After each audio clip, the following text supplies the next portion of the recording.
রাসূলুল্লাহ সাল্লাল্লাহু আলাইহি ওয়াসাল্লাম বলেন, যে ব্যক্তি আমার 40টি হাদিস আমার উম্মতের কাছে পৌঁছাবে তার জন্য আমি কিয়ামতের দিন বিশেষভাবে সুপারিশ করব। সুবহানাল্লাহ।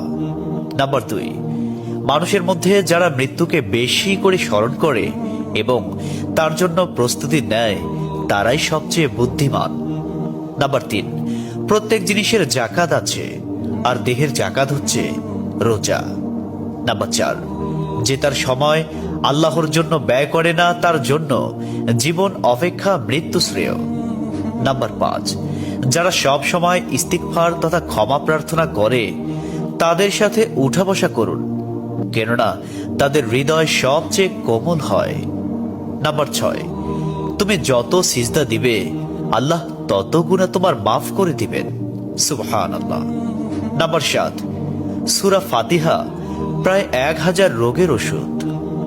নাম্বার 8, হাতের তালুতে জ্বলন্ত আগুনের কয়লা রাখলে যেমন কষ্ট হবে তার চেয়ে বেশি কষ্ট হবে শেষ জামানায় ঈমান রাখতে। নাম্বার 9, রোজাদারদের জন্য প্রতিদিন জান্নাতকে সুসজ্জিত করা হয়। সুবহানাল্লাহ। নাম্বার 10, রাসূল সাল্লাল্লাহু আলাইহি ওয়াসাল্লাম বলেছেন, কিয়ামতের দিন সব নবীর চেয়ে আমার উম্মতের সংখ্যা বেশি হবে এবং আমি সর্বপ্রথম জান্নাতের দরজা খুলব। সহিহ মুসলিম, হাদিস নম্বর 196। 11, যে ব্যক্তি রোজা রাখা অবস্থায় মারা যাবে আল্লাহ তাকে কিয়ামত পর্যন্ত সকল রোজার সওয়াব দান করবেন। সুবহানাল্লাহ। নাম্বার 12, যে ব্যক্তি ফজরের নামাজ আদায় করল সে আল্লাহর হিফাজতে চলে গেল। নাম্বার 13, রাসূলুল্লাহ সাল্লাল্লাহু আলাইহি ওয়াসাল্লাম বলেছেন, রোজা ও কোরআন কিয়ামতের দিন মানুষের জন্য সুপারিশ করবে। মুসনাদে আহমদ, হাদিস নম্বর 6626। 14, নবীজি বলেছেন, রোজাদারদের জন্য সবচেয়ে বড় খুশির সংবাদ হলো হাসরের মাঠে আল্লাহ সবার আগে রোজাদারদের সাথে সাক্ষাৎ করবেন। সুবহানাল্লাহি ওয়া বিহামদিহি। 15, যখন রমজান আসে তখন জান্নাতের দরজাসমূহ খুলে দেওয়া হয়। 16, রাসূলুল্লাহ সাল্লাল্লাহু আলাইহি ওয়াসাল্লাম বলেন, যখন কোনো বান্দা আল্লাহর দিকে দুটি হাত উঠায় তখন তিনি তা ব্যর্থ বা শূন্য ভাবে ফিরিয়ে দেন না। তিরমিজি, হাদিস নম্বর 502। 17, হযরত মুহাম্মদ সাল্লাল্লাহু আলাইহি ওয়াসাল্লাম বলেছেন, একটি খেজুরের অর্ধেক হলেও দান করে জাহান্নামের শাস্তি হতে নিজেকে হেফাজত করো। সহিহ বুখারী, হাদিস নম্বর 6023। প্রিয় ভাইরা, নাম্বার 18, যদি ভালো হতে চাও তবে সর্বপ্রথম মিথ্যা বলা ছেড়ে দাও। 19, তুমি যখন রাস্তা দিয়ে যাও তখন আল্লাহর নামে জিকির করো, কারণ হাসরের দিন ওই রাস্তা তোমার নামে সাক্ষ্য দিবে।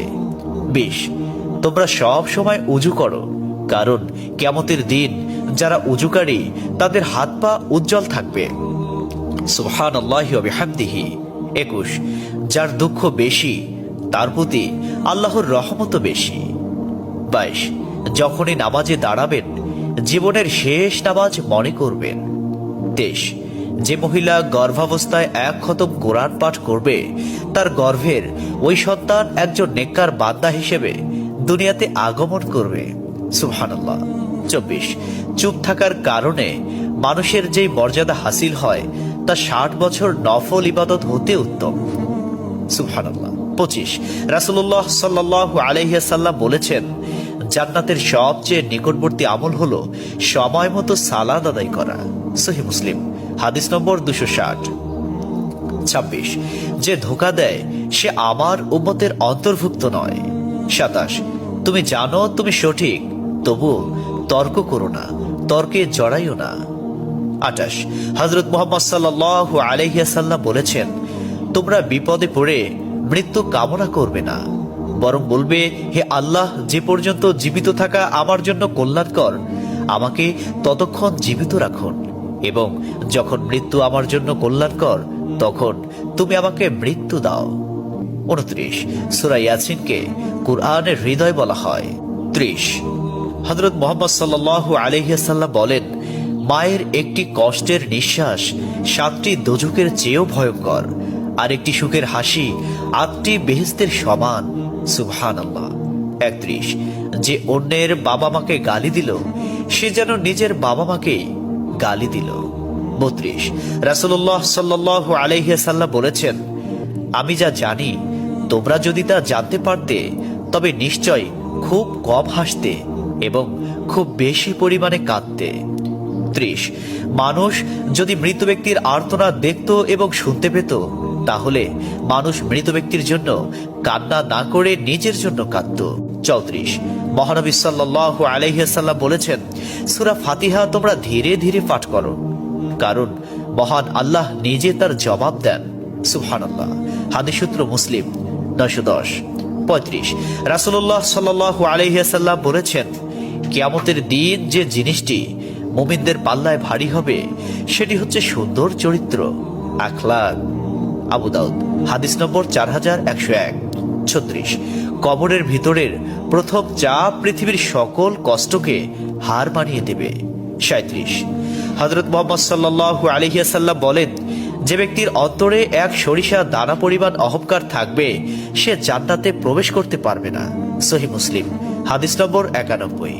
38, কিয়ামতের দিন ওই ব্যক্তির জন্য সুপারিশ করা হবে যে প্রচুর শীত উপেক্ষা করেও ফজরের নামাজ আদায় করল। 39, নিশ্চয় মহান আল্লাহ নম্র, তিনি নম্রতাকে পছন্দ করেন। তিনি নম্র স্বভাবের লোকদেরকে যা দান করেন তা কঠিন স্বভাবের লোকদের দান করেন না। আবু দাউদ হাদিস নম্বর 4807। 40, কবর মানুষকে দিনে 70 বার স্মরণ করে এবং ডাকে। আল্লাহ সুবহানাহু ওয়া তাআলা আমাদের সঠিক জ্ঞান এবং বুঝার তৌফিক দান করুন এবং আমাদের এই সমস্ত হাদিস সমূহের উপর আমল করার তৌফিক দান করুন। আমিন।